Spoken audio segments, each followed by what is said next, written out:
Bonjour les amis, bienvenue sur la chaîne Pronoturf Plus. Ici, je vous donne mes analyses et quelques pronostics. Nous allons voir ensemble le quintet du mercredi 17 septembre 2025, délocalisé à Lyon-Paris, départ 13h55.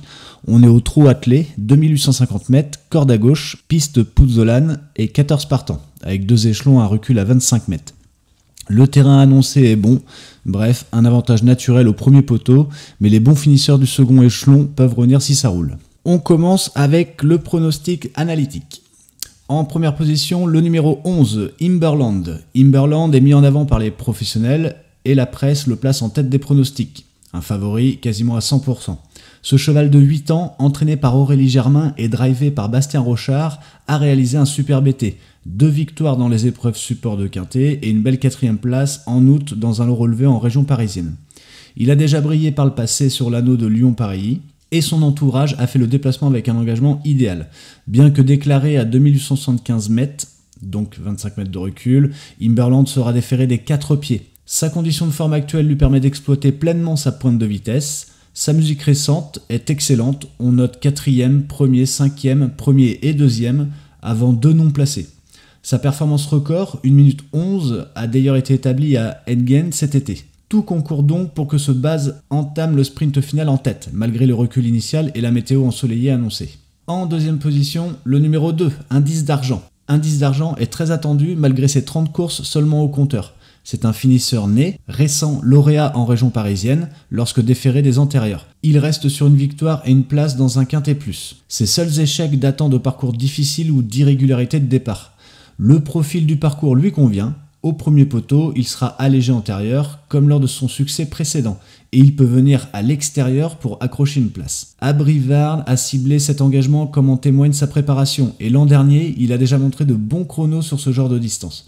Au vu de sa forme flatteuse et de sa première ligne, Indice d'Argent jouera un rôle de prétendant aux premières places, surtout si le rythme de la course reste soutenu. En troisième position, le numéro 8, Happy Dempté. Happy Dempté est la plus riche du premier échelon et fait figure de première chance aux cordes à gauche. Cette jument de 8 ans a progressé avec l'âge et elle vient d'être 2e à Cagnes en août avec un bon chrono et a préservé depuis. Pieds nus pour cette sortie, elle débute sur ce parcours à son avantage et sa dernière musique le confirme. Autrement dit, elle enchaîne victoires, dont une récente, et place d'honneur et figuration dans des lots élevés.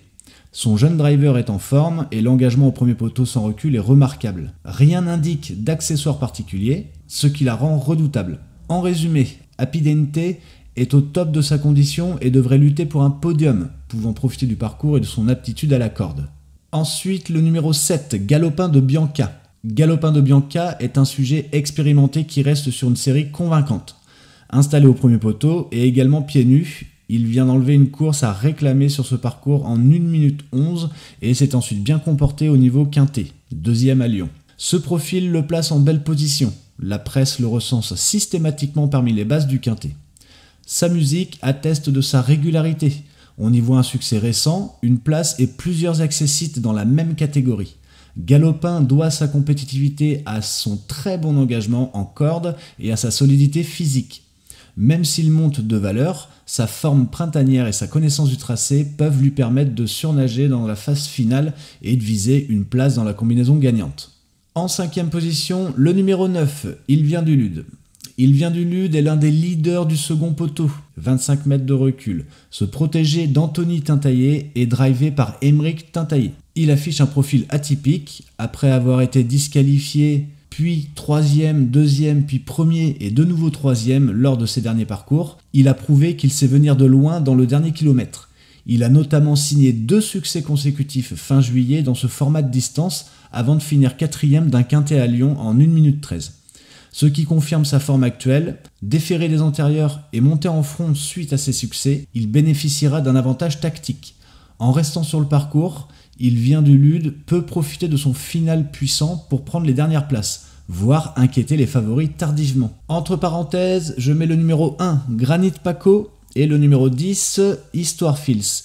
Ce sont 2 chevaux délaissés par les experts, mais qui méritent une petite attention malgré leur cote en contre. Passons au pronostic statistique. Je vous rappelle, c'est la combinaison de la méthode des tranches et de la méthode pair-impair. Ma sélection pour ce pronostic, le 2, le 7, le 11, le 13 et le 14. Ce pronostic respecte l'analyse. Mon pronostic quintet spéculatif, le 2, le 1, le 5, le 14 et le 9. On garde le 2 et on tente 3 grosses cotes qui ramassent si ça craque devant et on sécurise avec un délaissé régulier. Passons maintenant au pronostic couplé. Mon pronostic couplé gagnant fiable, le 2 et le 11. Une base de poteau plus une base au recul. Ce sont deux profils complémentaires et très logiques ensemble. Le pronostic spéculatif en couplet, le 8 et le 13. La mieux engagée devant, plus le rassuré du recul. Un joli couple si la course s'étire. Passons au pronostic 2 sur 4. Mon pronostic 2 sur 4 fiable, le 2 et le 4. Ce sont deux repères du premier poteau. Si l'un des deux déçoit, l'autre compense souvent. Et mon 2 sur 4 spéculatif, le 7 et le 14. Un cheval en forme devant, plus un vieux dur du recul qui peut refaire 300 mètres si ça va très vite. Passons aux chevaux à éviter, sauf si vous jouez un champ très large. Le numéro 3, rentrée annoncé ferré, il a besoin de courir, on attendra de meilleures courses pour le sélectionner. Le numéro 6, il revient avec un profil intermittent et a des objectifs plutôt tardifs. Le numéro 10, il n'est pas en vue depuis un moment, sa musique est fade à ce niveau. Voilà les amis, mes pronostics pour le quintet de ce mercredi 17 septembre sont posés. N'hésitez pas à me dire en commentaire vos chevaux favoris, et ces pronostics sont donnés à titre indicatif, pariez avec modération, jouez prudemment et faites-vous plaisir avant tout. Sur ce, on se retrouve très bientôt pour un nouveau pronostic, d'ici là prenez soin de vous et n'oubliez pas de vous abonner à la chaîne pour ne rater aucune vidéo. Allez, bon jeu à tous et bonne chance!